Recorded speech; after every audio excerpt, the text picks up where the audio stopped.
तो ईरान युद्ध के कगार पर है और यूक्रेन खंडित हो रहा है। ट्रंप अरब के मोर्चे पर व्यस्त हैं और रूस ने इसे अवसर में बदल दिया है।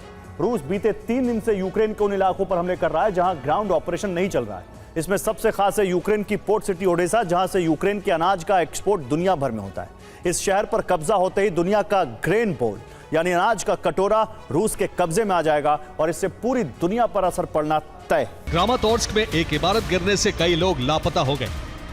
मलबे से एक 8 साल के बच्चे को जिंदा निकाला गया। मलबे में कई लोगों के दबे होने की आशंका है। तो ओडेसा पुतिन का मुख्य टारगेट इसलिए है क्योंकि इसकी तटवर्ती सीमा सिर्फ 22.1 वर्ग किलोमीटर की है।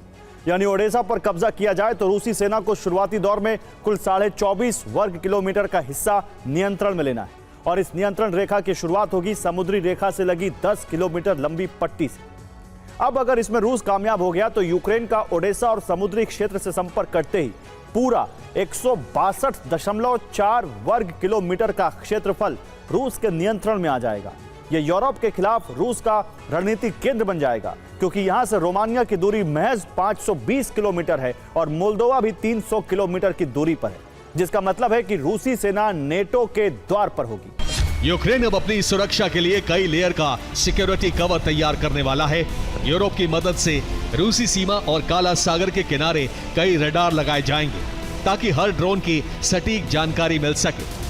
पहली लेयर के बाद एंटी ड्रोन गन की तैनाती की जा रही है। ये पूरे यूक्रेन को रूस और काला सागर की तरफ से कवर करेंगे और ड्रोन नष्ट करेंगे। इसके बाद एयर डिफेंस से सुरक्षा की एक लेयर तैयार होगी। यूक्रेन के पास एयर डिफेंस कम है, इसलिए इन्हें पीछे रखा गया है। ज़ेलेंस्की इंटरसेप्टर ड्रोन की संख्या बढ़ा रहे ताकि रूसी हमलावर ड्रोन को हवा में ही नष्ट किया जा सके। F-16 से भी एयर डिफेंस का काम लिया जा रहा है। इनसे मिसाइलों को हवा में नष्ट किया जाएगा।